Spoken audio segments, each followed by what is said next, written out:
Hi y'all. Uh, I'm sorry that I wasn't able to put out a put out a video last week. Um, it it was Easter, as some of you know, and I was up celebrating with my family, and by my family I mean my grandparents and my and one of my aunt's families, and it was quite nice. But we were gone over the weekend, so I wasn't really able to put out a video. But anyway, I am here now, and luckily I am able to take up where the last video ended, uh, with the book Crooked Kingdom. That over oh that that no no uh I I'm sorry, I just need to get into it again. It's been like 2 weeks now. Anyway, Crooked Kingdom is the second and last book in Six of Crows dual. What do you call, like, a, a book trilogy, but with only two books? That it's that either way. Uh, it's number two in like Six of Crows saga, and yeah, the last book. So yes, but before that, I should mention that this will have pretty major spoiler warnings, and it talk about like sexual trauma and slavery will come up, because one of the characters in this book has experienced that, and I will probably talk a little bit about it, just in case it comes up. Just a little warning here. If you, yeah, I should also put up a warning last video, but I didn't really think I was going to talk about it, which isn't really an excuse, but I should have done it either way. Um, but with that said, and with a spoiler warning about the book, I'm going to get into it. When it comes to the characters of Crooked Kingdom, I'm going to take it in a ish same order as I did last video. So when it comes to characters, it hasn't really changed much.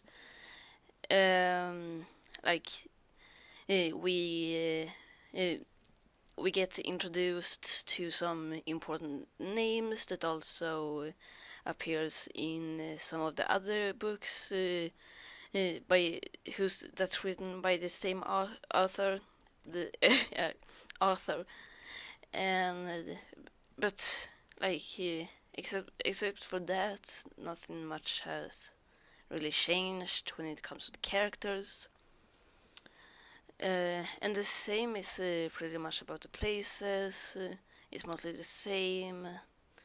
Like, we get a better overlook over Keredem, because where this book takes place all through with all through the book, we get to be in Keredem and get the overlay of the city, or whatever you can call it, and we we get to see some new places, like the Sugar Rush area, and the Hand Cathedral. Those who have read the books will probably know what I'm referring to as the Hand Cathedral, but frankly, frankly, I don't have enough energy to go through explaining what the fuck that is. But yeah, it's like the hand cathedral, and most importantly, for the story, the outlook over the Van Eck house. I, I I don't know if I pronounce Van Eck right, but this is like how I how how I pronounce how I have pronounced it, and I'm going to pronounce it like that throughout the rest of the video. Please don't get mad at me if I say it wrong. But now, characters. The characters are mostly the same, with Ine, Cass, Nina, and the rest of them. But there's also a few additions.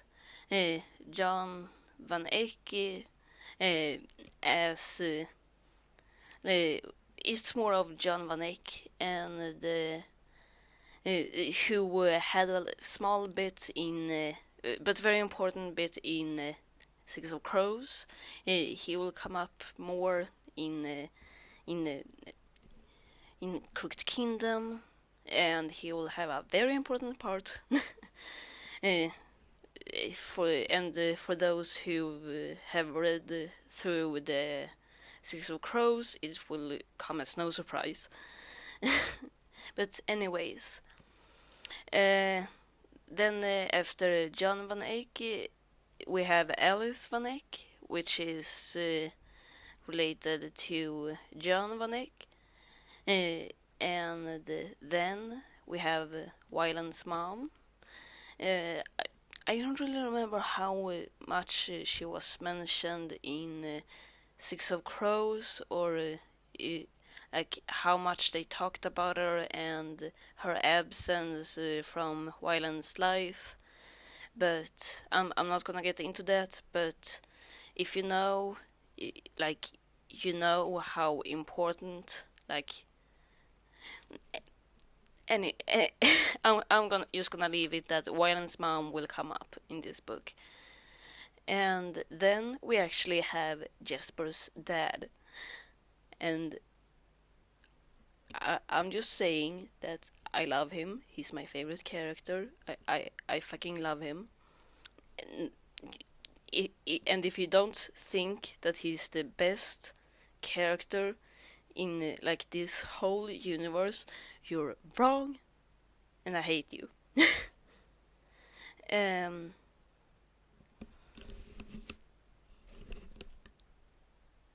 Sorry.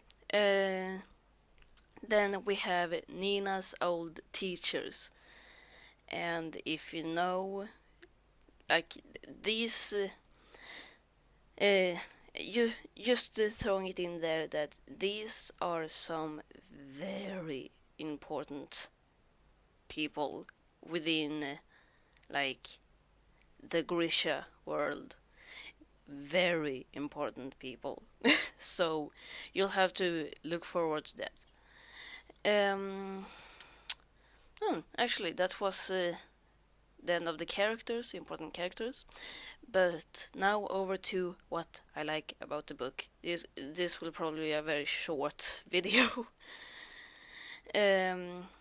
Anyway, what I liked about the book.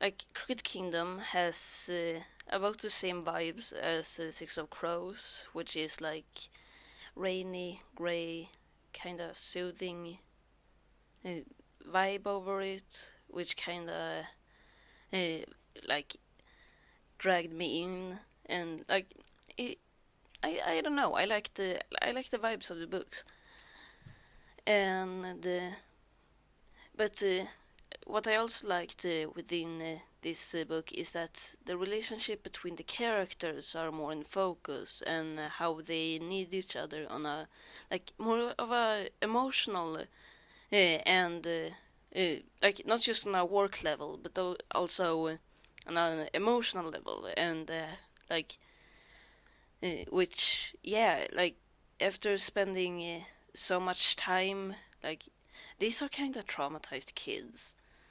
These are traumatized kids, and like I the words, but I like how it's kind of shown that like what they mean for each other, and how like for example with Ine and Nina, like they're in the books, they may make it very clear that they are very close. They are very close and have a like kind of warm relationship with each other.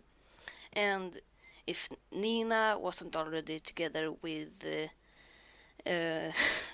Matthias, I would think that they had some like kind of romantic relationship with each other, or like had more than that kind of feelings for each other. But I could also be wrong with all the with I could also be like I could be wrong on that. But anyway, they mean very much to each other. Anyway, another thing I liked about the book is Calm. I probably butchered that, but Calm, which is Jesper's dad. And like I love that he finally got introduced, and I love him, and like I have only known Colm for like a book, for like half the book, but if anything happens to him, I will kill everybody in the same room that I happen to be in, and then I will kill myself. But no, I fucking love him. I fucking love him. And another thing is that Wylan and Jesper finally became a thing at the end of the fucking book. Like, I, I don't know if it's just because it's gay, but I fucking love them. And like, it may be also that I like fucking love Jesper, and that Wylan is like this baby, but and that just they happen to become a couple, but like I fucking love them and I will do anything for them, and I fucking love them and they're so adorable. And they finally became a couple at the end. Like can the author just write a book like with them? I don't know how well it would work out, like the book, but I would fucking buy it just so that I can have more of these two. I love them. And yeah, uh, if I jump over to the next and last point that I wanted to say in this video about what I liked about the book is that this book became like dove more into Cass's character and his trauma and how it affects him, and how he struggles with the hold it has over him, like and the like it was more about what like what had happened to him in this book. I think it was in this book that that it became more of what he was going through, and who had caused it, and like what led up to him being in like that traumatizing situation. And yeah, like I like that they did that, because you understand him more and understand like more about his struggles, and that he isn't just this cold character that but more of a extremely traumatized kid who just tries to survive the barrel. And I think that's really nice of the author that they did that. Like that they brought up Cass and made him more than he first appeared to be. And that's I think that's one of my absolute favorite parts.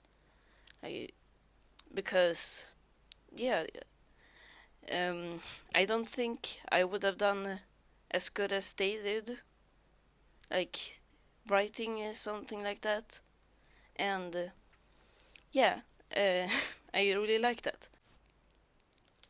But with that said, I've gone through all that I have written down about the book and my thoughts on it and what I liked. And if you decide to read it, I really hope you like it as much as I did. And